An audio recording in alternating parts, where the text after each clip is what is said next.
Hey y'all, welcome back to my channel. My name is Katrina and this is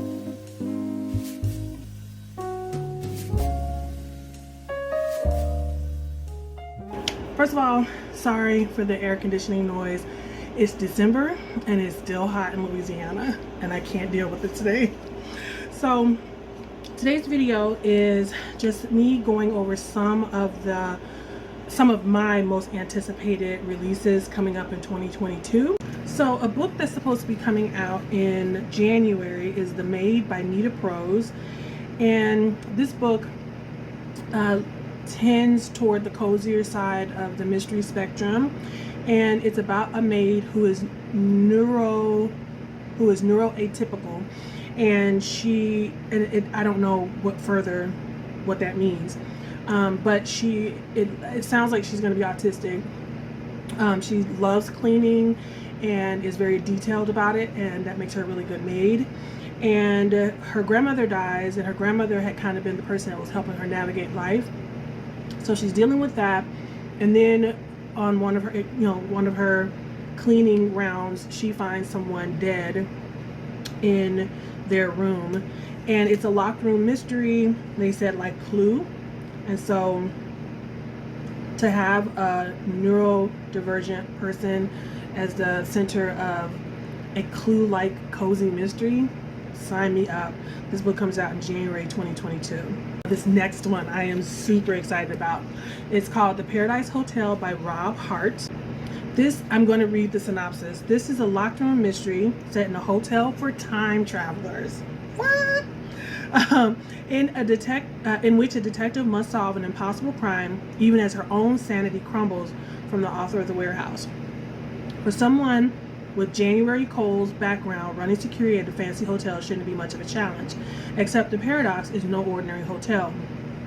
Here, the ultra-wealthy guests are costumed for a dozen different time periods, all anxiously awaiting to catch their flights to the past. And proximity to the time port makes for an interesting stay.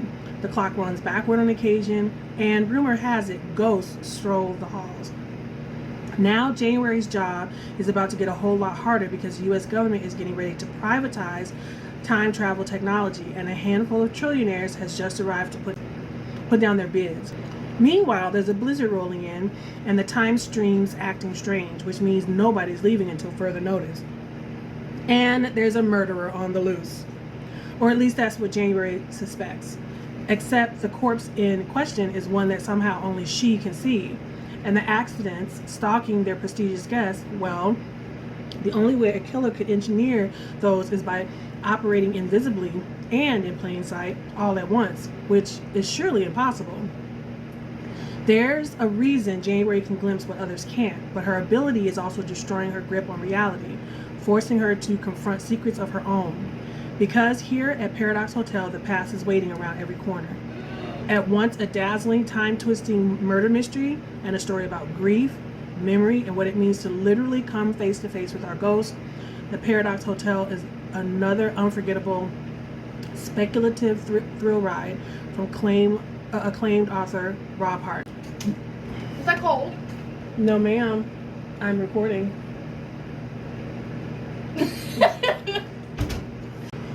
And it also is, so I like murder and mystery. I like time travel.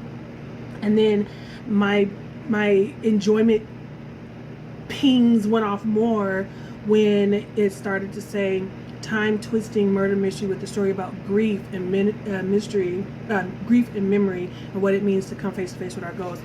I love horror and mystery and all that stuff anyway, and ghosts, but I especially love it when it's a stand-in for the human condition.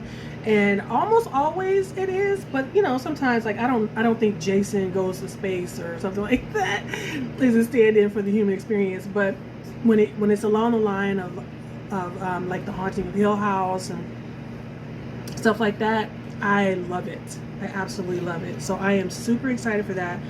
And something that just actually literally just came to my mind was that I'm going to go on NetGalley and see if I can get any of these books as a arc.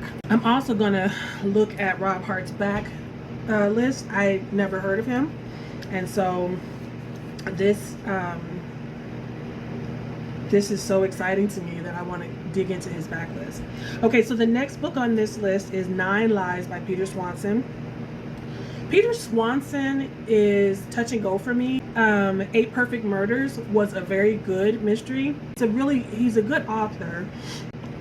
He's still good enough for me. Oh, what didn't I like? Let me look at his backlist. So I liked A Kind Worth Killing. Every Value Break. I did not like that. So out of the books I've read, it's been good, okay, didn't like. So let's see what 9 Lives does. 9 strangers receive a list with their names on it in the mail. Nothing else, just a list of names on a single sheet of paper. None of the 9 people know or have ever met the others on the list. They didn't dismiss it as junk mail or a fluke until very, very bad things begin happening to the people on the list. First, a well-liked old man is drowned on the beach in a small town of Kennewick, Maine. Then a father is shot in the back while running through his quiet neighborhood in suburban Massachusetts. A frightening pattern is emerging, but what do these 9 people have in common? Their professions range from oncology nurse to aspiring actor, and they're located all over the country. So why are they all on the list, and who sent it? FBI agent Jessica Winslow, who is on the list herself, is determined to find out. Could there be some dark secret that binds them all together, or is this a work of a murderous madman? As the mysterious sender stalks these 9 strangers, they find themselves constantly looking over their shoulders, wondering who will be crossed off next. This comes out in March 2022. Another cozy mystery coming out in March of 2022 is Under Lock and Skeleton Key by Gigi Pandian. After a disastrous accident derails Tempest Raj's career and life, she heads back to her hometown in California to comfort herself through her grandfather's Indian home-cooked meal. Though she resists, every day brings her closer to the inevitable, working for her father's company. Secret Staircase Construction specializes in bringing the magic of childhood to all by transferring clients' homes with sliding bookcases, intricate locks, backyard treehouse, and hidden reading nooks. That sounds so fun. When Tempest visits her dad's renovation project, her former stage double is discovered dead inside a wall that's supposedly been sealed for more than a century. Fearing she was the intended victim, it's up to Tempest to solve this seemingly impossible crime. But as she delves further into the mystery, Tempest can't help but wonder if the Raj family curse that's plagued her family for generations, something she used to swear didn't exist, has finally come for her. It's called A Gothic Cozy. That's cool. Ooh, and she's got a bunch of back. See? My TBR is getting long just by finding these authors. So the next book, I'm not going to go too far into it because it's not, I know most people on here don't care about cozy mysteries or romance, paranormal romances, but I'm specifically interested in Go Hex Yourself by Jessica Clare. It's a love to hate, or hate to love, Raylo fan fiction. And it is like Love Hypothesis. If you've read that, it's supposed to be kind of like that. And the author of Love Hypothesis is the first review you see on here, and it's in all caps. Perfect. Everyone needs to read this book. Anyway, so a girl goes to, she thinks she's applying to work at a place where her favorite card game is produced. Come to find out it's a real magical place. She's signing up to be this wizard witch, which is familiar, and she hates him and blah blah blah. But what is interesting me about this is that this author writes under the name of Ruby Dixon as well, and I want to get a taste for her writing without having to read the Ice Planet Barbarians. I don't want to read about alien peen, but I do. She writes under many other names. She's very prolific. I've been curious about her because she's talked about a lot on Romance Tube or Romance Landia and on Romance Book Talk. Another really anticipated one for me is by one of, I don't know, maybe I'll give it 3 novels to see if she's one of my favorites. horror novelist, but this is T. Kingfisher's What Moves the Dead. From the award-winning author of The Twisted Ones comes a gripping and atmospheric retelling of Edgar Allan Poe's classic The Fall of the House of Usher. When Alex Easton, a retired soldier, receives word that their childhood friend Madeline Usher is dying, they race to the ancestral home of the Ushers in the remote countryside of Ruritania. What they find there is a nightmare of fungal growths and possessed wildlife surrounding a dark pulsing lake. Madison sleepwalks and speaks in strange voices at night, and her brother Roderick is consumed with a mysterious malady of the nerves. Aided by a redoubtable British mycologist and a baffled American doctor, Alex must unravel the secret of the House of Usher before it consumes them all. Expected publication July 12th, 2022. Now, this sounds just like The Twisted Ones and The Hollow Places, and as far away from it as possible.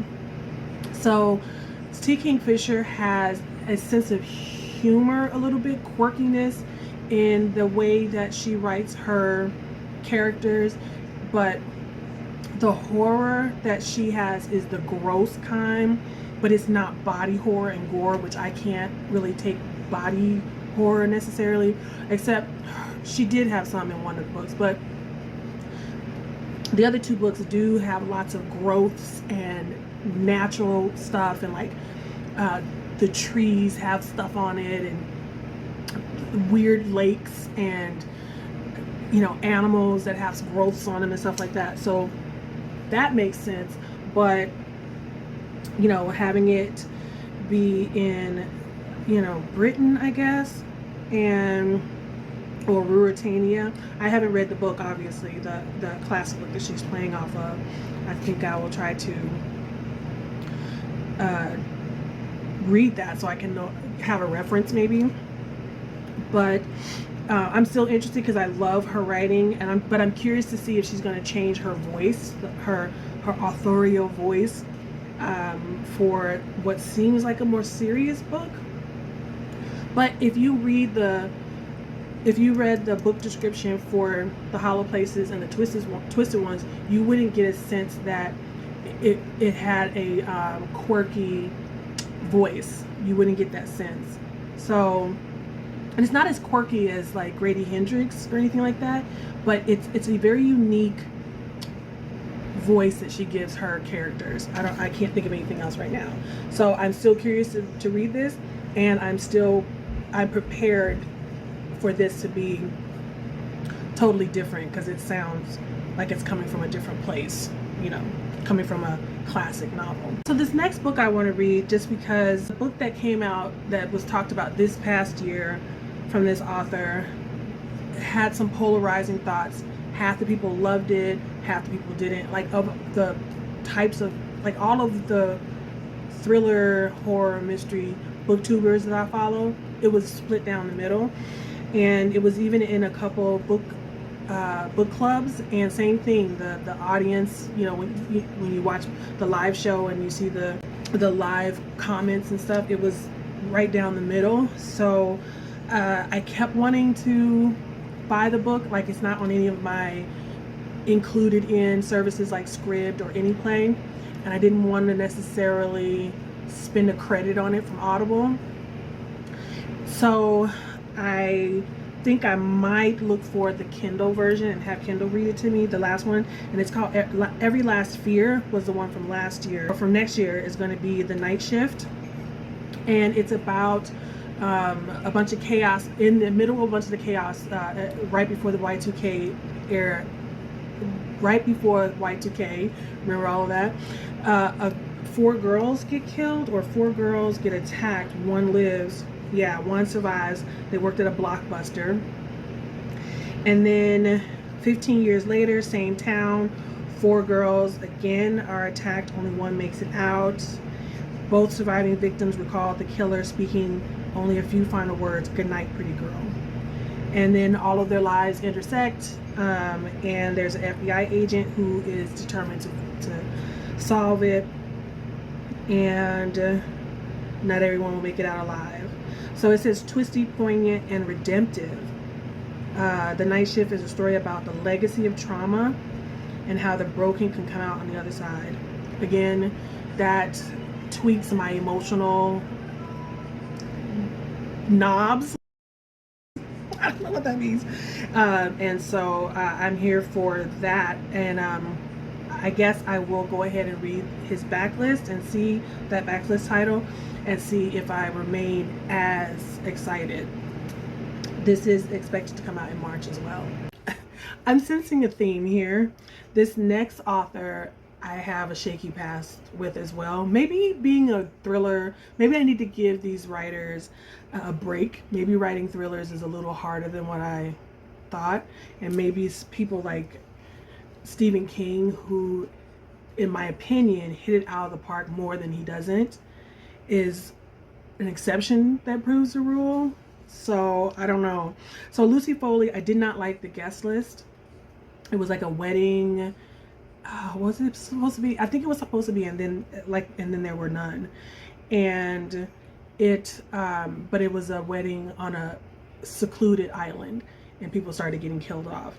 Did not like it, but I'm willing to try this. Her name comes up a lot on BookTube. The Hunting Party was another one. I didn't read it, but the Paris apartment sounds a lot like Riley Sager's Lock Every Door. And so that was interesting. It was a really interesting thing. So I'm curious to see her take on it. So Jess needs a fresh start. She's broken alone and she just left her job under less than ideal circumstances. Her half-brother Ben didn't sound thrilled when she asked if she could crash with him for a bit, but he didn't say no. And surely everything will look better from Paris. Only when she shows up to find a very nice apartment, could Ben really have afforded this? He's not there. The longer Ben stays missing, the more Jess starts to dig into her brother's situation, and the more questions she has. Ben's neighbors are an eclectic bunch, not particularly friendly. Jess may have come to Paris to escape her past, but it's starting to look like it's Ben's future that's in question. The socialite, the nice guy, the alcoholic, the girl on the verge, the concierge. Everyone's a neighbor, everyone's a suspect, and everyone knows something they're not telling. So that sounds pretty cool. Let's see how she pulls it off. This comes out February 22nd, 2022. This next one, I have a very simple reason why I want to read it. It's a romance, black, flat woman, interracial romance. That's all I need to say. That's why I want to read it. Black, fat protagonist, white guy, romance. American Royalty by Tracy Livesay. I don't know if it's Livesay or Livesay. It's a Meghan Markle type story. I'm really interested in them, probably for obvious reasons, but I really wasn't into the royals before. But when she came along, and then my interest kind of waned. But when they left, and then that Oprah interview came out, it was back on. I was back being obsessed. And so when I saw that this was coming out, and I like the cover, the girl is a dark-skinned girl, so we'll see. This is the last one. The reason why I was interested in it is because it's called an experimental mystery. I have no idea what that means, and I'm very curious. It's called The Woman in the Library by Sulari Gentile. In everyone's story, there is something to hide. The ornate reading room at the Boston Public Library is quiet until tranquility is shattered by a woman's terrified scream. Security guards take charge immediately, instructing everyone inside to stay put until the threat is identified and contained. While they wait for the all clear, 4 strangers who happen to sit at the same table pass time in conversation, and friendships are struck. Each has his or own reason for being in the reading room that morning, and it just happens that one of them is a murderer. It's an unexpectedly twisty literary adventure that examines the complicated nature of friendship and shows us that words can be the most treacherous weapons of all. Gosh, I'm so jealous of all these people who have already gotten to read it. And she does have other books, so I'm curious to read her backlist too. Oh, that sounds so interesting. So, do you have any books that you're looking forward to in the next year? Please let me know down below. Let's use this as our end of the video emoji. If you don't have any books that you're looking forward to, But I really would like to know, especially if it's some thriller, mysteries, horror, romance, so that I can get some more ideas for stuff to read next year. Be easy on yourself, and I will see you in the next video. Bye!